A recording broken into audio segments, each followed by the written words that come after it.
Hey YouTube viewers, welcome back to my channel. If you've been following me, you may have watched my road trip to California video where I briefly talked about visiting Universal Studios Hollywood. Now in that video, I didn't go into too much detail, which is why today I'm going to be doing a deeper dive on everything you need to know before you make your visit to Universal Studios Hollywood.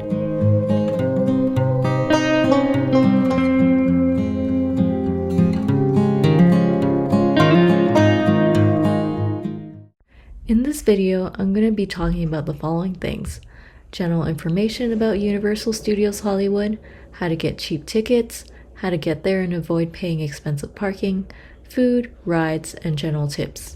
As always, feel free to skip ahead to a specific section of this video if you'd like, but before you do that, please give this video a thumbs up, hit the subscribe button, and leave a comment below. Without further ado, let's get started. You know how people say Disneyland is the happiest place on earth? Well, for me, Universal Studios Hollywood fits that bill. Not only is it a theme park, it's also a film studio located in the San Fernando Valley area of Los Angeles. In fact, it was initially created to offer tours of the Universal Studio sets, but later on it also became the first Universal Parks and Resort in 1964. The theme park is separated into two areas, Upper Lot and Lower Lot. As of 2021, Universal Studios Hollywood contains 10 rides, 7 shows, and 2 play areas. In terms of tickets, there are a few types of tickets that you can get. If you're going to Universal Studios Hollywood for a single day, there aren't many places where you can get a discount. If you're lucky enough to have friends or family living in the LA area, ask if they can get a discount through work. LA companies often sell discounted tickets to their employees. Now, if you're going for 2 days, look on the Universal Studios Hollywood website. They often have BOGO deals available like this one here. For $109, you can go to Universal Studios twice, except on blackout dates. If you plan on visiting the park for 3 or more days, your best bet is to buy a season's pass from Costco. It'll cost $159.99, which is $20 less than what is advertised on their site. In terms of how to get there, if you're staying in the LA area and you don't have a car, you can take the metro. There's a Universal Studios stop where you can get off, and the waiting area to take the shuttle to the park entrance is right across the street. If you plan on driving there, parking at the studio is $30 per day. However, if you want to save money, you can park at the metro station, which costs $3 per day, and walk to the shuttle area. One thing to note is, if you want to park at the metro station, you'll need a tap card to create an account to pay for parking. For food and drinks, there are many options that you can choose from. However, be warned that places will charge an exorbitant price. Good thing about Universal Studios is, if you're not much of a foodie, you can bring small snacks and drinks into the theme park. Now for the fun part, the rides. Favorite wet ride. California can get really hot. If the sun is blazing and you want to cool off, take a ride on Jurassic World.